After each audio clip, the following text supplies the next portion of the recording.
You're listening to the RSL Random Fan Podcast, the podcast for Real Salt Lake fans of every age and level of soccer knowledge and experience, even for those who have never played the game. Your hosts are lead instigator and Real Salt Lake fan from the beginning, Brant Goebel, Major League Soccer OG and national team lover Tyler Thomas, and the kid who keeps them all in line and the only one with any fashion sense whatsoever, Brennan Goebel.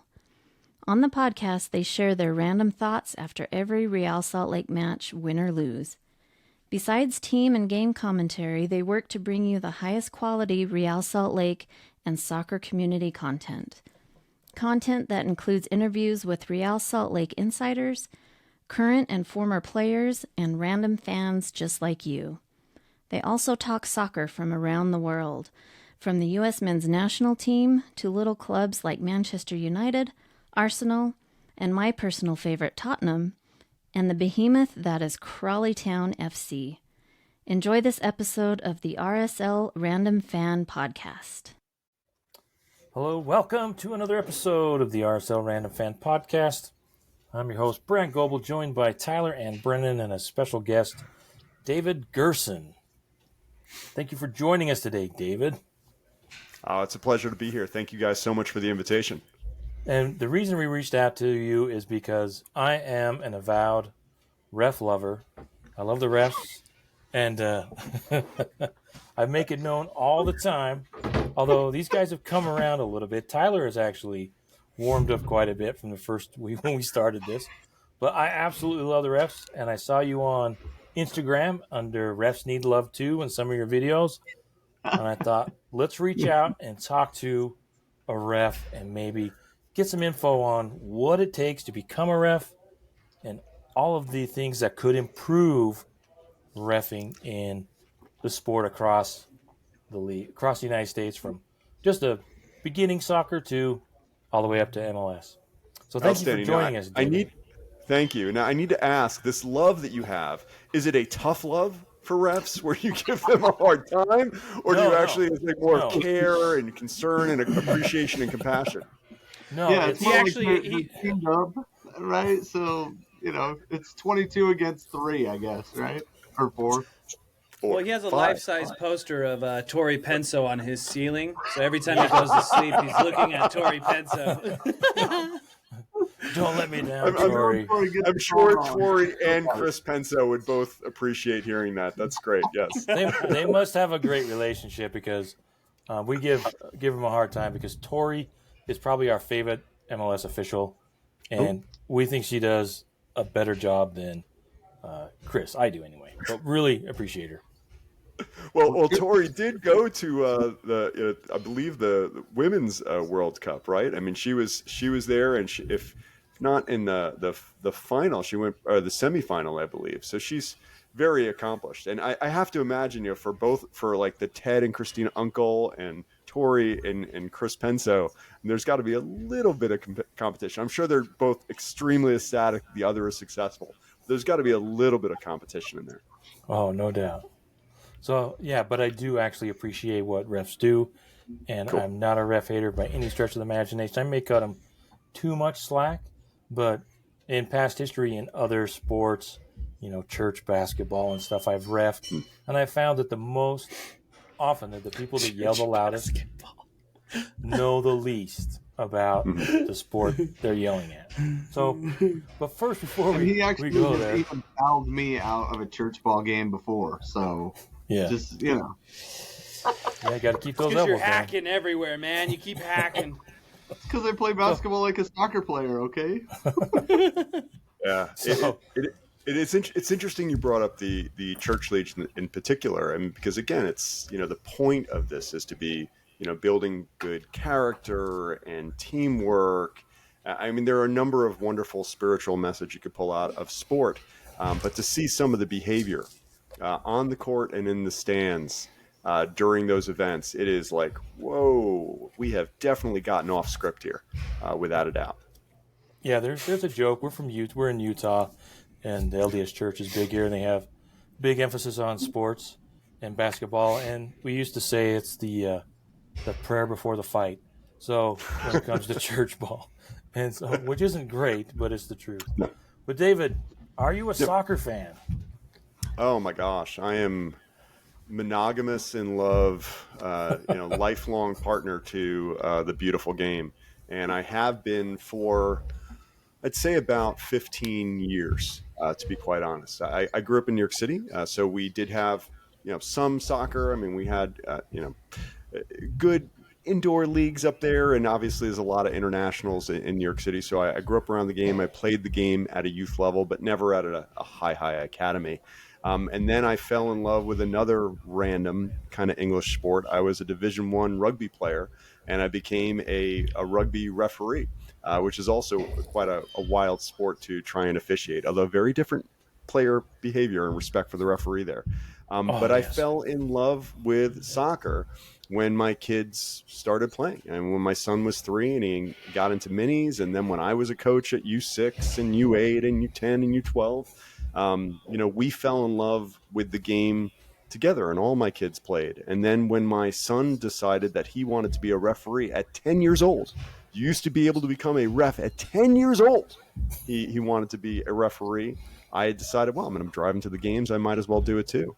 And so that's, and it's all history. And I've reffed over 1,200 matches since then. I've watched thousands of games in person and on TV. I am absolutely head over heels in love. Awesome. Now, before we get to all of that, because I know there's some big issues we want to talk to you about when it comes to reffing, but your love of the game, do you have some teams that you love to follow? Certainly. So I'm in Atlanta, so I will say I am an Atlanta United fan without a doubt, wholeheartedly. I'm in. In England, the first Premier League match I went to, I got to live in Europe for a few years. So I am a Manchester United fan. You can love or hate it. I have never lived in a glory year. I became a Manchester United fan in Sir Alex's last year. So I have known David Moyes and Mourinho, Ragnick and everyone else. So I have lived through years of pain. So I did not jump onto a bandwagon there. Actually, if anything, I a bandwagon with a broken wheel. And so if I'm international, because we lived in the Netherlands, I'm a Dutch national team fan and a U.S. national team fan. And then generally in La Liga, I would go Barcelona rather than Real Madrid to round it out. Now, the Netherlands, that's the only team that pulls off the orange, right? Everybody else, we talk about that all the time. I don't know. Houston Dynamo did not look bad in their semifinal against Sporting KC the other night. They made it work. Yep. But still, the orange is just a little too much. The black and the orange, their secondary kit is really nice. But yeah, true. Orange on orange is just hard, man. It's hard on the eyes. I get it when one guy has to do it. Like if the ref has to go orange, I'm all right. But the whole team, man, 22, that's too much, right? I hear you. But you have to appreciate in the Netherlands, it rains like 250, 260 days a year. It's always gray. So you got to have a little pop of color to kind of break it up. Otherwise, you wouldn't be able to pick them out of the fog.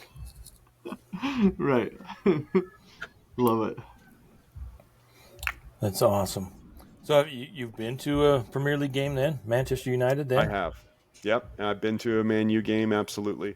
I again, very, very fortunate to have lived in Europe. So we've been to games in the Netherlands. We've been to games in Spain. We've been to games in Portugal and in England. I've even seen a U.S. men's national team game in England as well versus Colombia, which was a lot of fun.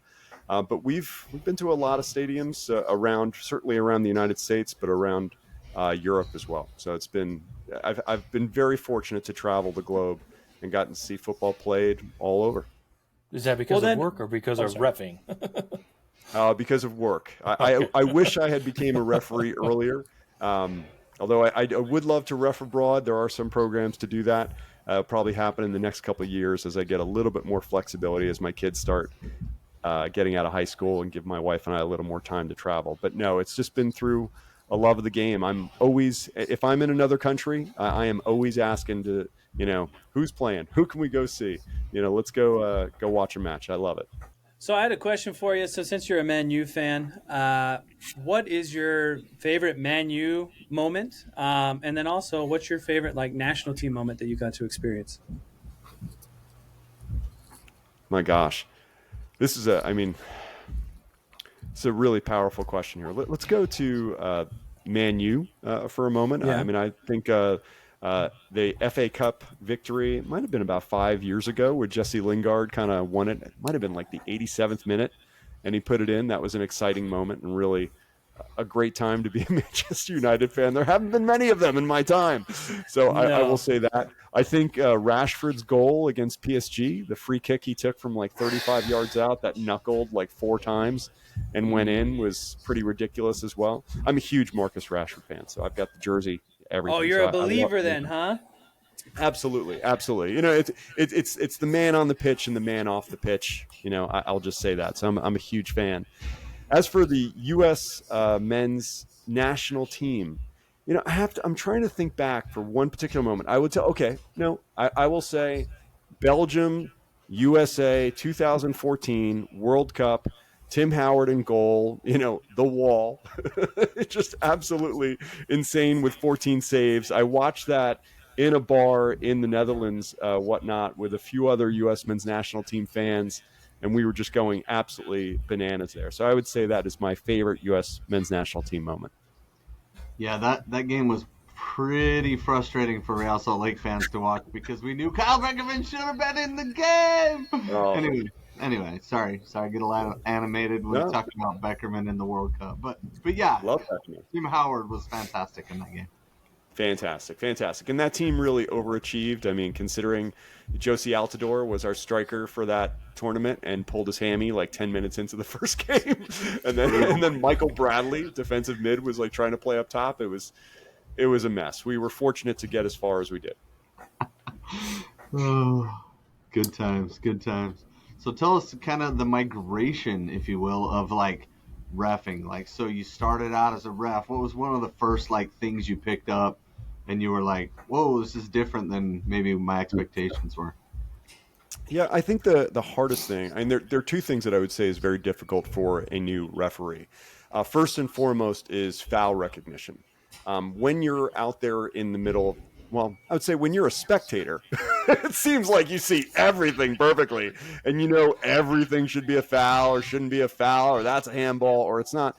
But when you're the person who has to make that decision in a split second, it's very difficult. And they do not teach foul recognition when you're a new referee. When you are a new referee, they teach you flag signals for an assistant referee. They teach you, should you point your arm straight? Should it be straight up for a direct free kick or indirect? They teach you very, very basic things, and they quiz you on some ridiculous parts of the law of the game that you would never, ever, ever apply actually on the field. But they never tell you, okay, this is just regular contact that happens, and this is a foul.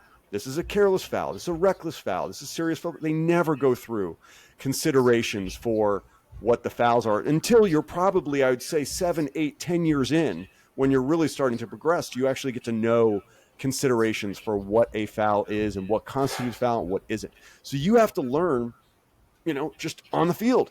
And it's one thing if you were doing it by yourself, like in like your home, like you're playing a video game and you lose against the computer, no big deal. But you're actually out there on a field being judged by 22 players, and even if they're 8 years old or 10 years old, they still will judge you, you know, and then you've got 100 parents out there and coaches who are judging you on every single decision you make and not make, by the way. When you don't make a call, you're making a call. You're making a call not to make a call.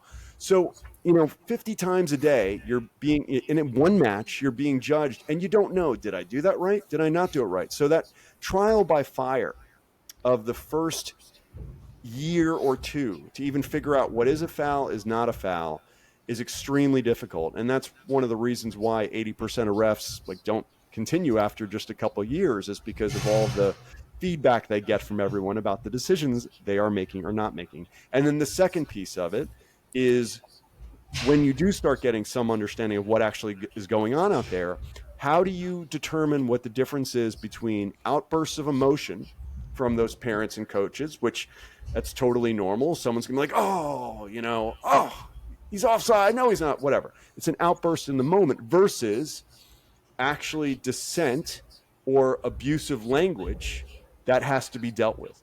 So learning what is a foul and then learning when do you need to take action against a spectator or a coach or a player very difficult. And that takes a good 2 to 3 years before you really feel good about it. And generally we lose 80% of our referees before they get to that point. So those are probably the two most difficult things. Do you think that's why some refs then err on the side of overcalling a game? That's Brant's kind of solution to it. He's like, start off overcalling it, whistle everything, and then kind of work your way back to what normal is, and that makes the game better? Or does it end up where you have Fotis Bazakos calling 32 fouls in a game and then letting the one play go that ends up as a goal? But whatever, we're not talking about that play specifically.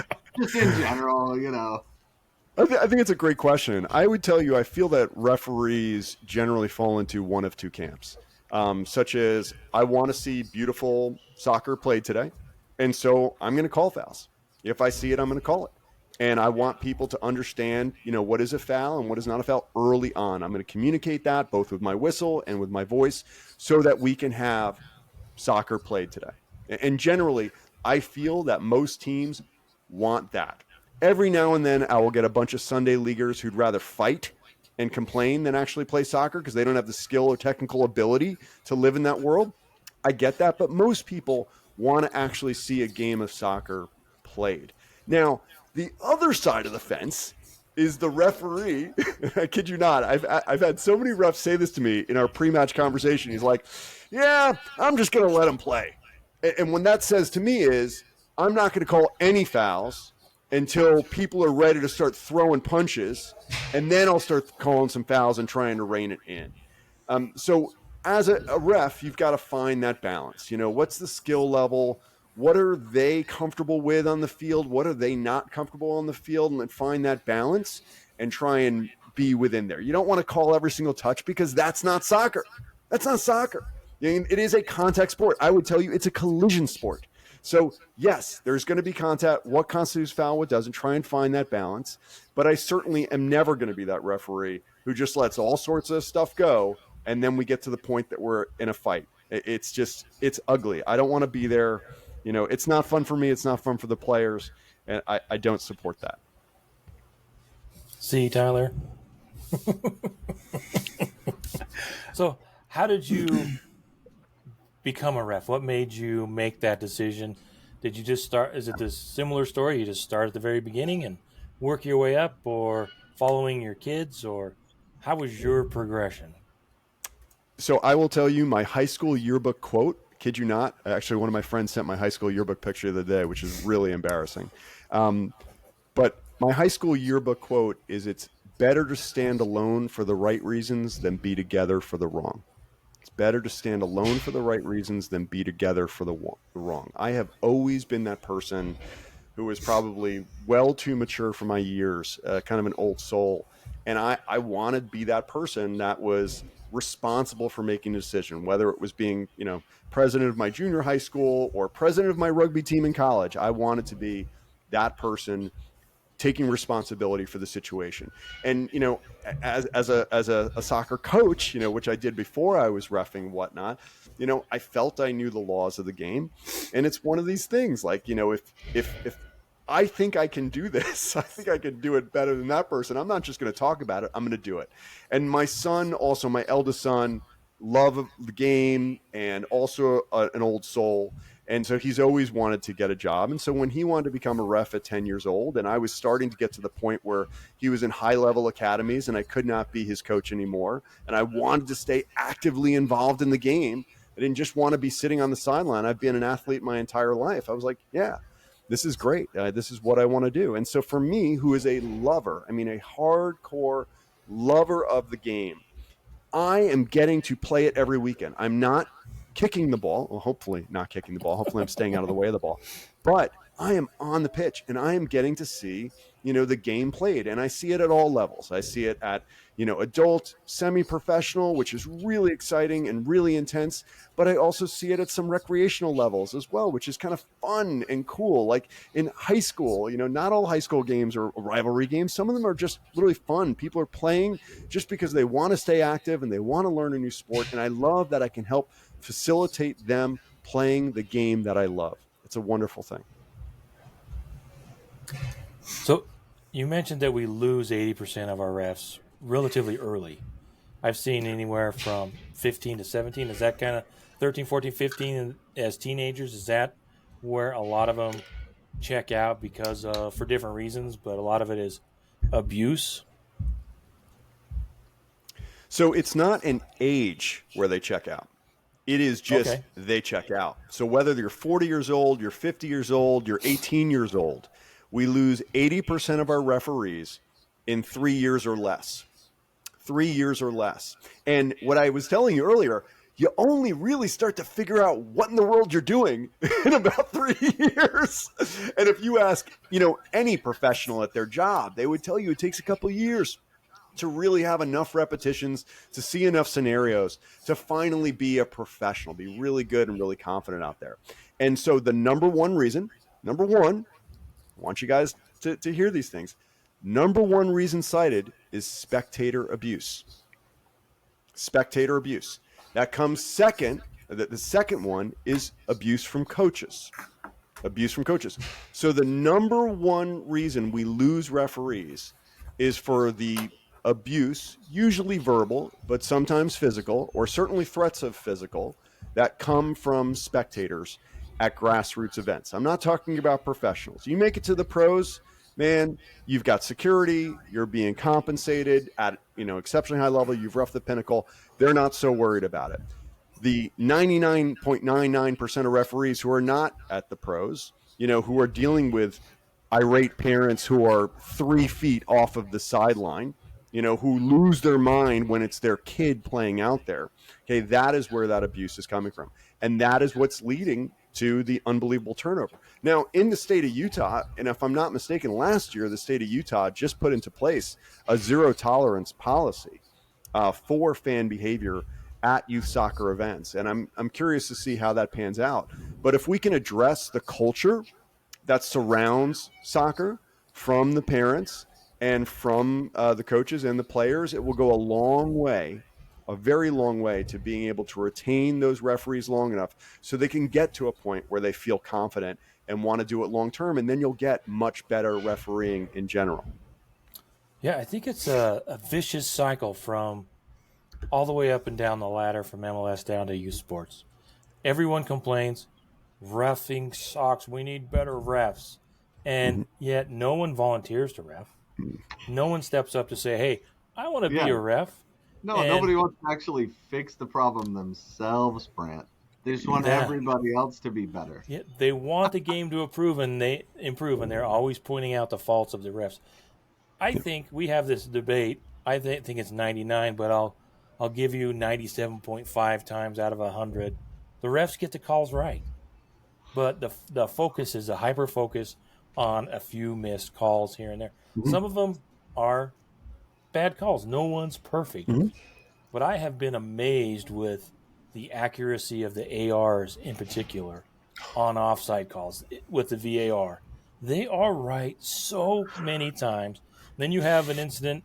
We can jump into some of the calls over the weekend and get your thoughts on those. But how do we encourage people to shut up and ref? Maybe there you go. There's a nice slogan. Shut up and ref. Yeah, it's a challenge, guys. I completely agree with you. It's very easy for people to critique, very hard for people to actually do. And becoming a ref is not easy. I mean, I'll just say it. I mean, especially if you've got kids who are playing sports and you're busy with them, or you're a kid playing sport and you're busy with them, or even if you don't. I mean, there are barriers to becoming a referee that only, a select few do it. We are down 30,000 soccer referees from before the pandemic. So we were already short before 2020. So we had 140,000 certified soccer referees in the United States. We're now down to 100,000. And again, you'll notice at many games, especially at high school games where you have to have an older referee due to rules for high school, you see a lot of gray hair out there. I mean, I'm 48 years old, and when I go to my high school recertification course, I tell you, I feel like a young whippersnapper out there. I ref with some guys in middle school, man, they're like 80 years old. It's like, what are you doing? But there's just not enough new people coming through. And a lot of the reason for that is, first and foremost, there is a financial barrier. Okay, so if 50% of Americans have less than $500 to their name, becoming a referee is about a $250 investment. So I'll just say that right there. It's about $250. The certification is about $100 to $130, depending on where you are. And then you need a uniform, you need cards, you need maybe a flip coin, you need flags, you need black shoes, all those types of things. You're at a minimum $250 in before you can get started. Okay. So, if you're a kid who thinks about literally the next 10 minutes, how are you going to make that kind of investment? And if you're a parent of a kid who maybe doesn't have that kind of money laying around, it's a challenge. There's a financial investment. The second thing, it's a time commitment. So you got to take 5 hours of online courses. You've got to do at least one, day of on-field training, whatnot. So you've got to invest that time, and then it's your weekend. So you work all week, or maybe you go to school all week, or maybe you're playing games on the weekend, and then you've got to find other time to go to that field and ref games on Saturdays and Sundays. So your weekends are gone. There are a lot of reasons why it's hard to become a ref, and then you add the abuse and the lack of appreciation and the threats and the stress, and you can completely understand why we have such a shortage in this country. All of the other things that I mentioned are barriers, but when you add the real, and I'm talking serious, anxiety and stress and fear for one's safety, that is added on by these parents and coaches and players at these games, you can understand why we have such a severe shortage. Yeah. So how, in your mind, David, what are some steps people could take other than just behaving themselves to make it better? I know it's getting to be a few years ago, but there was I think it was a soccer game, a youth soccer game, where a fan got irate, one punched a ref, and he ended up passing away. So I don't know how many times that happens, but the threat there, or the threat of violence, is always there.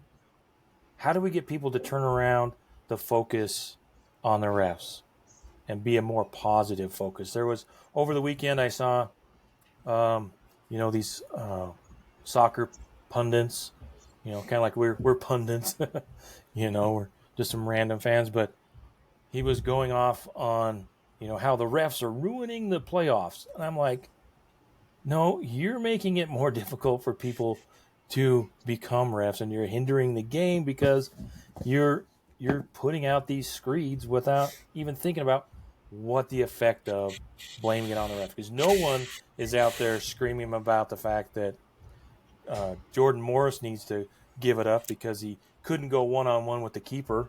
Wide open net. No one's rambling on about that. I'm rambling on about that. Yeah.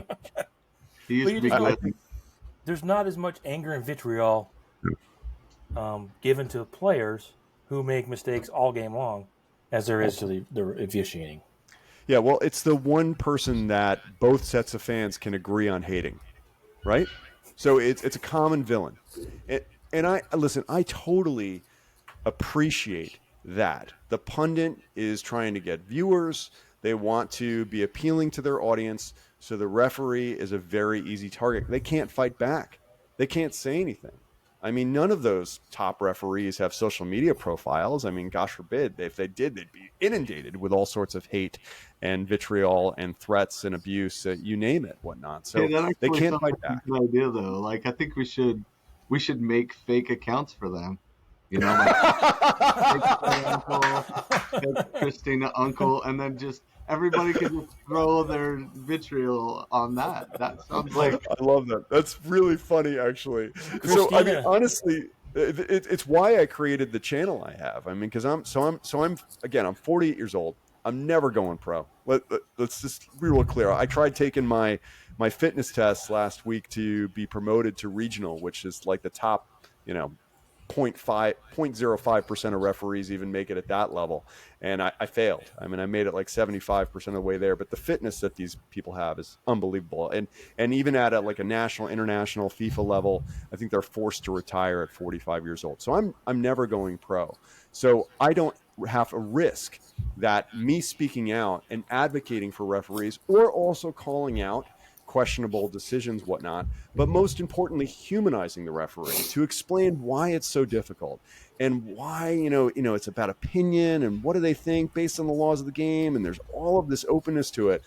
I'm trying to give a voice to Christina Unkel and to, Chris Penso and all of those other refs who can't speak out. It really is, honestly, it feels that we are, victimized and bullied a lot of the time for other people's enjoyment and benefit. And it, as you said, it does not help the game. By blaming the referee as opposed to taking personal accountability for those 20 shots missed, for those 150 misplaced passes, for that absolute sitter that they blasted over the bar from 6 yards out, from that penalty kick that they kicked wide, takes personal accountability and responsibility off the teams, which is where it needs to be. Yes, there might have been one key match decision, and I totally get that you disagree with, but there was 90 other minutes to put the ball in the back of the net that you didn't do. It's frustrating. And to her credit, I just want to point out before Brandon asks a question, Christina Unkel is on social media, and she has some great replies, but she's not officiating at the moment. That's kind of her job to explain the calls and stuff to her, or how she sees it. But go ahead. Sorry, Brandon. Well, so you have a background as a rugby referee, and that whole culture is completely different. It's like a 180 to soccer. Where do you think that came from, and how do you think we can integrate that into our culture of soccer? Okay, so you're asking a really deep question there. And so I actually was an anthropology major in college, which is the study of like cultures. So rugby in England was a sport that was played university and generally people from a wealthier background. I'm just saying, socially, from a socioeconomic standpoint, it was, a hooligan's game played by gentlemen is the phrase. And so some of that, kind of behaviors that were acceptable on university campuses, that highbrow campus kind of flowed over into the game of rugby. And that's how it was created. And there's a culture that has stayed with it. Generally, in England, where football, soccer kind of emanated from, it was kind of seen as a working man's game. It came from a different place. And it was much more, rough and tumble and, a bit more of the challenges of the everyday kind of coming out on the pitch. So there's kind of two different places from where those two sports emanated from and have come from. Now, saying that, we're 150 years into these games now. These cultures should evolve and change over time. But that's why there's kind of this different feel in rugby, which, yes, if the referee speaks to you, it's, yes, sir. May I ask a question, sir? You make a decision. Thank you, sir. When there's a red card, they literally just walk off the pitch. And you saw it in the Rugby World Cup final. Literally, guy got red card or yellow card, no questions. Just walked off the pitch, sat down. That's it. No one argued about it. They respect the referee's call. There's no reason why we cannot have that in soccer today. There's no reason at all. But, the drama of, the contentiousness in these decisions and the acting that's on there is part of what makes the sport great. It is entertainment first and foremost. So I appreciate that. What we see on TV, some of that drama and some of that, people being upset and angry is part of what brings in the viewers. That being said, I don't need to see that at grassroots, on your U12 recreational pitch. There's no place for that. So again, I understand where the games started and why those cultures began, but man, it's the year 2023. Come on. Can we be a little bit more respectful, a little bit more appreciative? Can we be a little bit more understanding of the stress and the challenge of being a referee? We all know how hard it is. My gosh, let's just appreciate that and allow these people to do their job without having to fear for their life. So well said. We needed to change. Is it something that probably can't be mandated on the fan side, but can the players have a bigger role in this? Because they seem to get caught up. They had the confrontation rule, and that seems to have been ignored. What is that? Mass confrontation, yeah, right? The mass confrontation. That seems to have been ignored.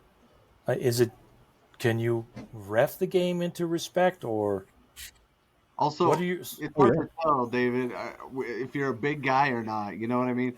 Like I look out there and I see like Bazakos is a big dude. What was the other big guy? It was this foreign guy. The guy who did the World Cup final. I'm drawing a blank on his name right now. Ismail Elfaz. Ismail Elfaz. He's a big dude. So when these players try to come up and get in his face, it's kind of funny almost. You know, they're like, looking up at him and stuff. Yeah, I mean, I would tell you the top, Jr., right? Those guys are smaller, and the guys get in them, and I'm like, oh boy, that's intimidating. I'm sure, Yeah, it's interesting. I mean, the way they train us these days, especially at the higher levels, they want you to be a calming influence, to absorb, to not react. It's very different from the Pierluigi Collina, in Italy, 25 years ago, who was like, intense, like coming back at people. Now it's like they want you to be understated. They want you to be chill and mellow. But certainly the crowding of the referee, they have put that into place now, that if there's more than 2 players, you should be carding those people. We can certainly address the abusive language that's coming at referees and carding those players for that. I mean, there's no doubt we can do it, but do you want to see most of your games end up 8-9 as opposed to 11-11? I mean, that's really the question. And so until we all kind of agree, okay, this is what it's going to take, there's going to be a year where we're going to have lots of games ending 8-8. And that might be fun and great, right? Or unfortunately, it could be 11-8 because maybe one team feels aggrieved, okay, and they've had 2 bad decisions go their way, and it's going to end up 11-8 if we're going to start policing that. I mean, I think certainly something needs to be done. We certainly have the power to take action. It's just the question is, do we, as a culture, as a league, do we have the fortitude, the emotional fortitude, and the patience to deal with that until we can get back to some sort of equilibrium? But right now, I agree, it's completely out of control. Now, do you think it would help to have the decisions of MLS referees explained in stadium, kind of like they did in the Women's World Cup? They kind of had this short explanation. They went to the monitor and they came back and they said, foul in the box, penalty kick, just something short like that. After VAR. Yeah. The challenge is the laws of the game. The language we would use to describe them, it's going to create more problems than it solves. I get it totally. I would love it. Yes, yellow card, unsporting behavior, reckless challenge or something like that. I like kind of like in American football. That's the thing. In American football, hockey, basketball, baseball, we've got signals. You're out. It's a strike. In basketball, you've got a hack, or there's a holding thing in American football or basketball. In soccer, we have no signals. So when we call a foul, all it is literally I put my arm straight out if it's direct free kick, and I put my arm up if it's indirect. That's it. I mean, seriously, there's not even a call for goal. Literally, there's not even a call for scoring a goal. You just stand there and you could point to the center circle, but you don't have to. I would love it if there was some way that we could explain the calls and people could understand more. I would love that. But it's not in the current laws of the game, and the language of the laws of the game do not really give us anything that the common fan can appreciate and understand. So what you're going to get is a very robotic, as you did at the Women's World Cup. You'll get decision, penalty kick. They're not going to mince words. I mean, it's going to be like an air traffic controller giving you a very specific call sign, and that's it. Because anything beyond that would be potentially confusing or taken out of context. Well, that's not in the laws of the game. So listen, I'm with you. If IFAB would give us some signals and some other words we can use to describe the calls, I'm in. Bring it. Okay, so we just need to petition IFAB. Got it. Thanks. That's all you got to do. That's all you got to do is change the global football governing body. But I will tell you, so as a referee on the pitch, you'll hear me out there. I'll call a foul, I'll be like, yep, you tripped him right there. It's the hold. I saw you holding the shirt. and I'm communicating on the pitch. And I think many referees are, but it's all of those 50,000 people in the stadium and all those millions of people at home that never hear that communication. Now, that is one thing I'd advocate for tomorrow. Open up the communications. I want to hear exactly what is being said on the pitch, because the ref, I promise you, is talking to those players throughout the entire game, and they are explaining what they're calling, and they're explaining what they're doing out there. No one else gets to hear that. I would love that. And I'd love for the cameras to pick up the words that are being said back at that referee as well, because then they'd really understand how absolutely horrible, abhorrent some of those things are. I think actually this weekend, Anthony Taylor showed a red card for abusive language. And I think it was the first red card for abusive language, straight red, not a yellow, that was shown in like over a year. It was the first time. Was that Brighton Hove Albion game? Awful. Was that the Brighton Hove Albion game? Yeah. It wasn't 2 yellows? No. He did not pull out a second yellow. He went straight to back pocket and pulled out a red. Oh, but he did. The guy did get a yellow. He did. He did initially get a yellow on a foul, but that second one was straight red. Does that make a difference?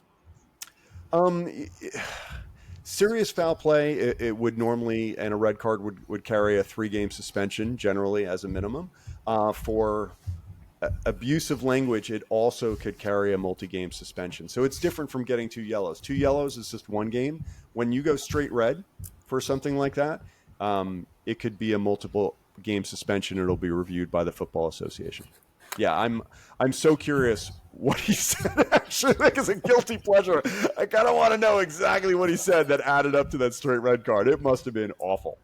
And back to your thought on this, a season of 8v9. Yeah. I do think that one of my favorite calls that they have implemented rules is the delay tactics, kicking the ball away. And it was a season or 2 ago, and they were pulling out the yellow left and right. And it's really cleaned up the game. I mean, they introduced it in MLS first, and then I see it in the Premier League, and it has made a difference. And who knows, maybe if they threaten, it's like, hey, this is what's going to happen if you do this. It wouldn't take much. They probably need to pick those calls back up again a little bit because it's weeding itself back in. Yeah, but it comes back. Yeah, I'll tell you, if you watch video of my matches, you'll see someone delay the restart one time. One time.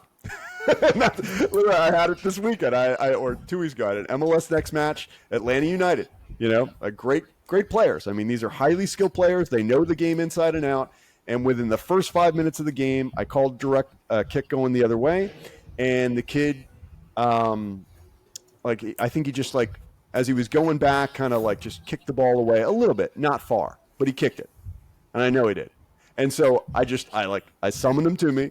And I'm talking to him, but I'm talking to everyone. I was like, that is the last time that happens. If it's not your kick, you will move away from the ball. You will not not delay the restart. And then in the second half, I had a kid call direct free kick again against Atlanta United. They were phenomenal, by the way. They did a great job. They won the game 9-1. But I called another foul against them. And this kid stands right there in front of the ball. And then as the other team tries to play quick, he sticks out his leg and kick it away. And so, very quick, pull out my yellow card. And he's like, what? I played the ball. I was like, yeah, but you delayed the restart. I've told you guys, if it's not your kick, get back. And so it's not hard to nip that in the bud, but you got to do it. And I've seen way too many times where people let people stand in front of that ball or throw the ball away or something like that, and it's not dealt with. Man, again, I give you one time. Now, and then after that, cards are coming. We had in our home playoff game against Houston, we had Fotis Bazakis, and he yellow carded Steve Clark 17 minutes into the game for delay. And my dream is to see a goalie double yellow carded for delay and out of the game. I want to see that at some point because it's coming. I would love to see that because it's coming in the Premier League. It's coming this year. I mean, it hasn't happened yet, but I promise you, we will see it because it seems again, it's so open to interpretation. What is delay of the restart, right? Like if it's early in the game, well, you give them like 15, 20 seconds to get them going. If it's late in the game, hey, come on, let's go.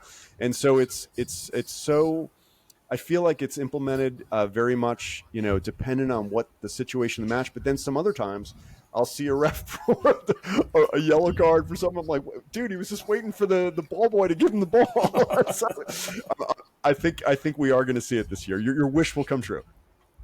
I am looking forward to that. But the point of that too is, though, he changed the tenor of the game by pulling that yellow out early, because Steve Clark might be notorious for delay tactics. And instead of tenor to the game, and the game was played a little quicker the rest of the game. So I like it when they call those out early. Then, I do too. I completely agree. One other thing that I have. I'll ask this question before I'll interrupt Tyler, since I'm Bogart in the interview here. But Peter Vermees. Yeah. I think he does a disservice to the refs, and I don't think they should put up with him. We've had other conversations with people we've interviewed and think, he's just trying to get a call later on in the game and work the ref. And if it's me personally, that doesn't make any sense to me whatsoever. If I was official, I'd try to be unbiased, but that guy would get every call for him would be 49.5 to 50.5, because the abuse he gives the officials is uncalled for. I agree. Is that a question or just a statement? I mean, ask a question. It's a rant. No, I'm serious. Oh, okay. It's just it is just an agree. I mean, he's absolutely over the top, and his behavior has been, demonstrated time and time again. And I know he has certainly earned his cards in the day, but he could probably earn about 300% more for what he does, because he definitely does demonstrate or lead by a very, very poor example of what a fellow professional should be doing on that pitch.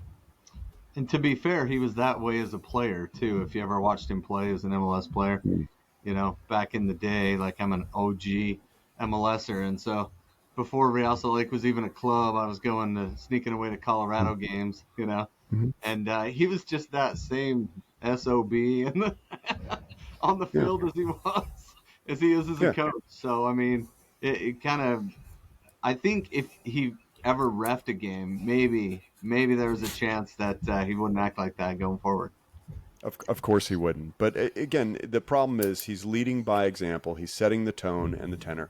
And generally for me, as a referee as well, if the coach is acting horribly, the kids are going to be acting horribly, the parents are going to be acting horribly. They all go together. I will tell you, asked me earlier, how can we address this?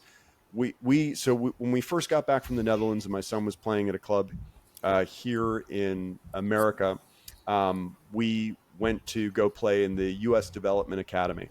And they were very clear. If I hear you yelling at the kids in the pitch or the referee, your kid will not play. Will not play. Your kid will be benched. And it happened 2 or 3 times at the beginning of the season, and you never heard another peep out of the parents that was negative on the pitch, because they don't want them coaching for the silence, and they certainly do not want them, to cause the coach to get a card or something for parent behavior or something like that, or have to stop the match to deal with that. And then the second club we joined, they didn't have that policy. We left after 1 year because we could not deal with the other parents. And we went to our third club, which my son played out for 4 or 5 years. And it was, I tell you, the second game, man, I think it might have been the first game of the year. The coach literally after the game called all the parents onto the field and absolutely laid into them. And I never, ever, ever want to hear you telling a kid to pass, to shoot, to press, to switch. Nothing. And I never want to hear you yelling at a referee at all. And if I do, your kid will sit. And he did it. He backed it up. And we had the most positive, wonderful experiences as parents because we were just focused on cheering our kids. And that's what we should be doing. And when the coach sets that tone for professionalism, the players will have the professionalism, the parents will have that respect and professionalism. It definitely starts at the top. And for Peter Vermees, I mean, again, I think we definitely, as an association of referees, they should be dealing with him much harsher. And it would address the culture and tenor of the game, in a much better way. Yeah, it's funny. We interviewed Brian Dunseth a few weeks ago, and one of the things he said was, because we know his kids play, and he was like, yeah, it's great. I love sitting back and watch parents think they know the game, try to try to tell the ref what to call, and that's this, that's offsides. It was his favorite one. And Yeah. Well, I will tell you, after a number of years, I don't hear that anymore. I am a little bit hard of hearing, but it's like which is helpful as a referee. But I will say it's also I've learned to just kind of tune that noise out and recognize that I'm thrilled that they have chosen to get their child involved in the game of soccer. I think there are so many wonderful lessons to learn about teamwork and just hard work and perfecting one's craft, and it's a global game. You can travel anywhere in the world and see someone playing with a soccer ball and go and instantly be fast friends. It's the most wonderful thing when you have that connection. It makes you a part of the global community. So I'm thrilled that parent has made that decision to get their kid involved in the game, and I'm going to forgive them for not understanding offside, which admittedly is very complex even for people who actually know the game. So, can you tell us a little bit about Refs Need Love Too? Sure. I don't know anything about it. I mean, I'm terrible at my homework, but can you share with us what it is you do and what you're trying to bring to the world? Sure. So I'm on a mission to help humanize the referee, to help put a face and a name to what is often, yes, there's a face, but it's often nameless, and they're just some inanimate object that we show and throw hate towards.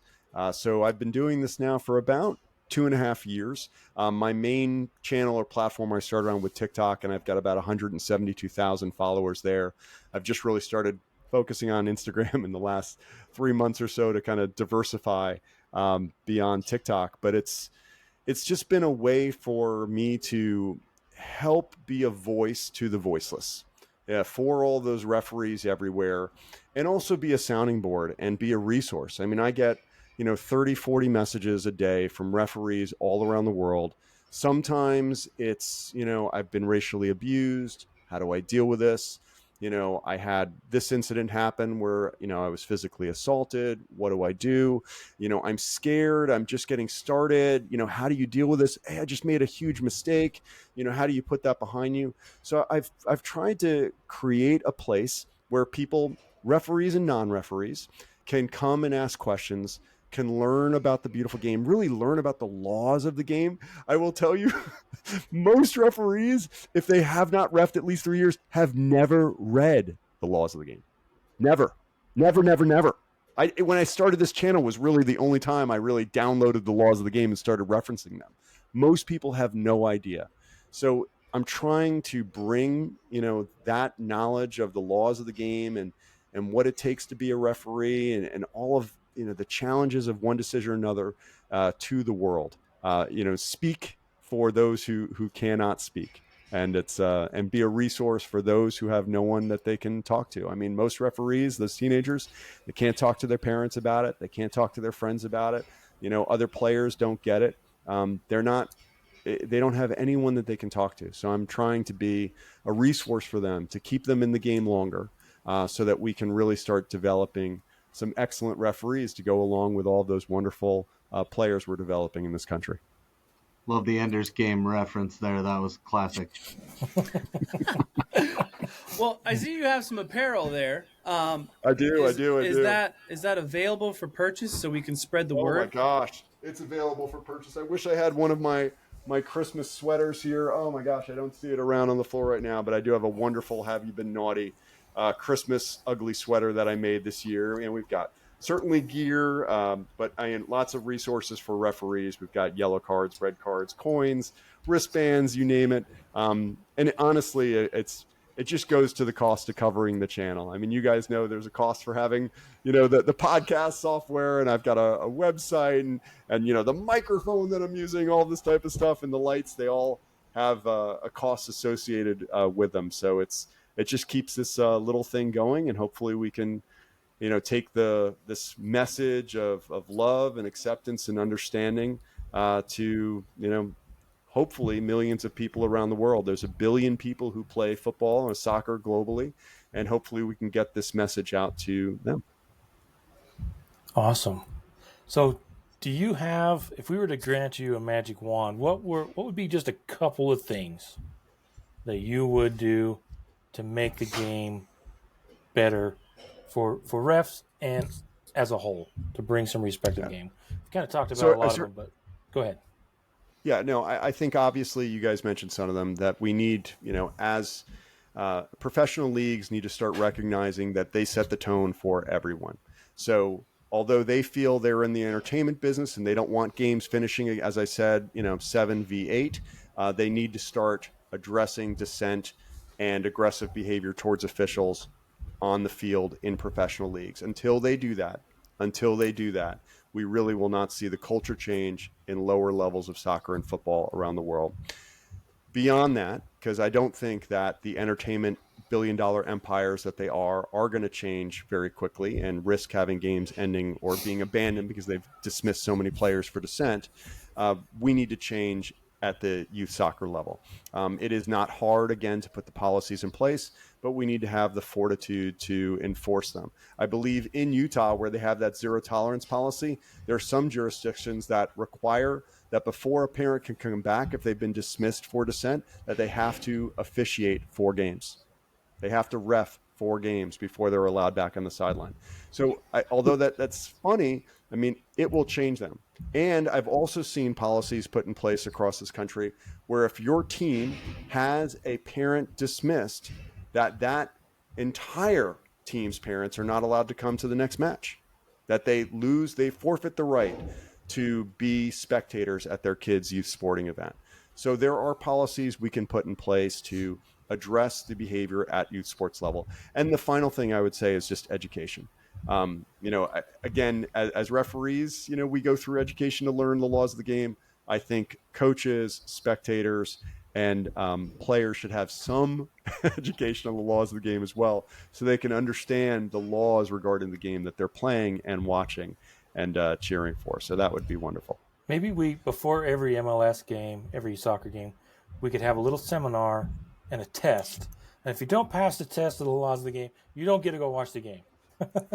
I kind of like that, but then again, I want people who are soccer curious, who don't know anything, to come watch too. So I don't want to put up another barrier for people to become involved in the beautiful game. We'll make it multiple choice.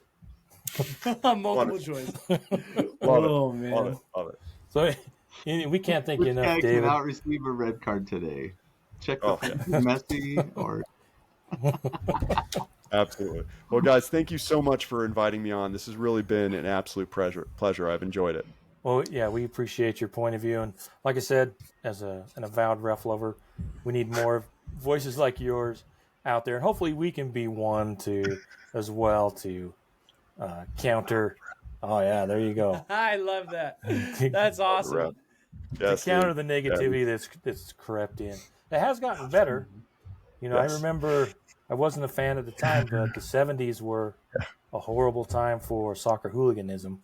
Well, let's just say we're not in Brazil and Argentina where at least one ref gets killed every year, but we still live in a country where ref assaults are commonplace and happen every single week all around the country. Even in my little suburb, Peachtree City, Georgia, I mean, we had a U12 soccer match where a kid got red carded and his 16-year-old brother jumped the referee in the parking lot and beat him up. So it can happen. It happens everywhere. It should not happen, but it does. But the more education we do, the more communication we do, hopefully we can get to a better place. But guys, if there's ever an RSL decision that you guys want to chat about on the channel, just let me know. I'm happy to give my input. I really do appreciate the invitation to participate, and I wish you guys all the best next season. Thank you so much. Thank you for joining us. We'll check in with you time to time if that's all right. Outstanding, guys. Wonderful. Have a wonderful day. Take care. We hope you have enjoyed this episode of the RSL Random Fan Podcast. Join Brant, Tyler, and Brennan every week wherever you get your podcasts. Share with your soccer-loving friends, download, subscribe, rate, and follow. You can find them on Twitter at RSL Random Fan and at RSL Random Fan Podcast on Facebook and Instagram. You can also reach out via email at rslrandomfanpodcast@yahoo.com. Thank you for listening.